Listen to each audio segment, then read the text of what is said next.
Bonjour à tous. Dès l'âge de 14 ans, il était apprenti boulanger. Petit à petit, il a fait du combat social sa vie. Aujourd'hui, c'est le président de l'Union professionnelle artisanale et ce depuis le mois de janvier. L'artisanat qui fait travailler 4 millions de personnes en France. Jean-Pierre Crouzet, bonjour. Bonjour. Merci d'être avec nous aujourd'hui. Vous êtes donc, comme avec vos autres organisations patronales, vous êtes en plein dans le débat sur la réforme des retraites. Jusqu'à présent, est-ce que vous êtes satisfait justement des discussions avec le gouvernement? Écoutez, on est toujours satisfait des discussions, mais permettez-moi déjà de rappeler que nous sommes effectivement les entrepreneurs de proximité. C'est une notion très forte que je souhaite qui puisse être véhiculée auprès de l'organisation que je représente. Alors, ce débat des retraites est nécessaire puisque nous sommes sur un constat de déficit et où il nous faut prendre des initiatives. Alors, ces initiatives, eh bien, nous allons, avec le gouvernement et lors des rencontres, les défendre, ces initiatives. Nous sommes totalement opposés à l'augmentation des cotisations. Pourquoi?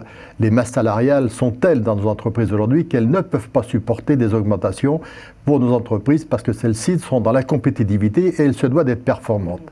Et je crois qu'il y a un point sur lequel il faut que l'on soit tous réalistes, c'est l'augmentation de la durée de la vie. 3 mois tous les ans. C'est ce pourquoi vous militez justement pour l'augmentation de la durée des cotisations et non pas pour l'augmentation des cotisations. Voilà, on milite aujourd'hui pour l'augmentation de la durée des cotisations qui aura une incidence tout naturellement sur l'augmentation ou l'allongement de l'âge donc de la retraite en tant que telle. C'est incontestable en tant que je crois qu'on ne peut pas passer autrement.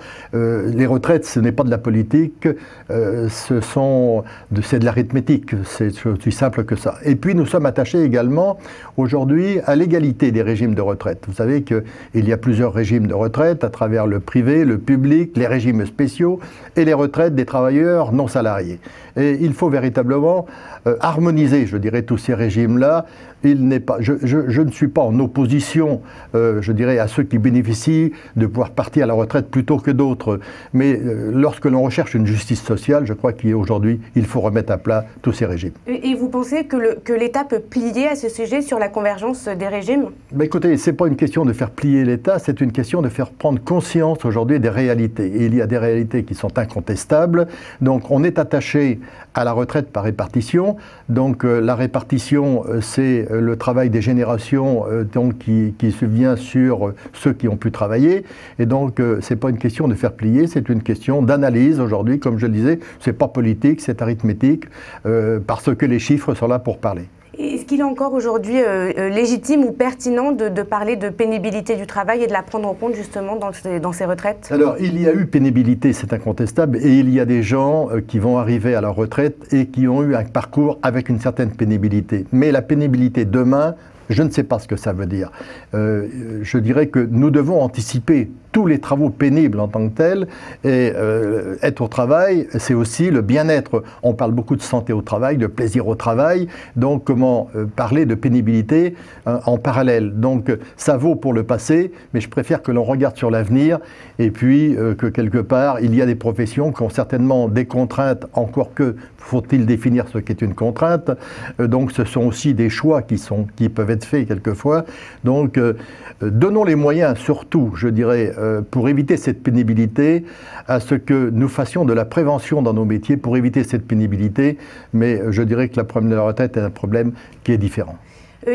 Au sujet de la conférence sociale qui a eu lieu il y a quelques semaines, vous avez sorti un communiqué en évoquant une vraie prise de conscience de la part du gouvernement. C'est une position qui est plutôt à part au sein des organisations patronales après cette conférence. Est-ce que vous la maintenez encore ? Oui, par nature, je suis optimiste. Donc, et je crois qu'il faut que nous soyons tous responsables, et nous le sommes, partenaires sociaux, lorsque nous nous rencontrons. Nous avons tous un objectif, c'est de faire gagner notre pays sur le plan économique et le faire évoluer socialement. Et ça passe par la concertation. Et cette conférence sociale nous donne l'occasion d'entamer donc des échanges, de mieux se connaître, donc avec cet objectif, comme je disais, parce que c'est un objectif qui est partagé par l'ensemble. Donc l'objectif est de développer de l'économie et puis de faire évoluer le social. L'un est complémentaire de l'autre. Certains ici ont parlé au sujet de cette conférence, ils ont évoqué une conférence de la formation au final et non pas axée sur le travail. Est-ce que vous êtes, vous, satisfait de ce qui a été fait au niveau de la formation? Alors, nous étions demandeurs sur la formation et puis, j'allais dire, sur la formation initiale en particulier, parce que vous savez que nous réclamons depuis longtemps une réforme de l'orientation scolaire et une évolution de la formation initiale. Ce qui me permet de faire un petit clin d'œil en même temps, parce que vous avez beaucoup communiqué la semaine dernière sur les jeunes qui venaient de passer leur baccalauréat. Et tant mieux, et vous avez bien fait. Mais quel dommage qu'on ne communique pas sur les jeunes également. Il y en a 250 000 qui ont réussi des examens dans nos professions, avec des voies d'avenir extraordinaires, avec des postes de travail assurés et qui va bien au-delà de l'Hexagone, puisque pour certains d'entre eux, c'est la voie ouverte sur d'autres continents. Donc je souhaite simplement qu'ils ne soient pas laissés de côté. C'est pour cette raison que je fais ce clin d'œil à tous ces jeunes également. Donc au-delà de ceux qui poursuivent des études d'enseignement général aujourd'hui, et tant mieux, c'est très bien, mais n'en oublions pas une partie. Un dernier mot juste sur votre rapport avec le nouveau président du MEDEF. Quelle va être un petit peu votre association avec Pierre Gattaz? Écoutez, il défend des grands groupes, je défends des entreprises individuelles, 1 200 000 donc au niveau de notre secteur d'activité.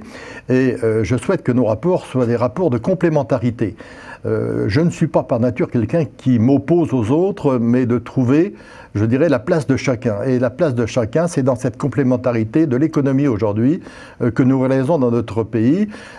Savez-vous que 3 entreprises sur 10 de notre secteur exportent également. Donc nous sommes, je dirais, bien présents dans l'économie de notre pays. Et puis, eh bien, nous verrons comment va se passer les relations avec ce nouveau président du MEDEF. Merci beaucoup Jean-Pierre Crouzet. À bientôt. Merci, à bientôt.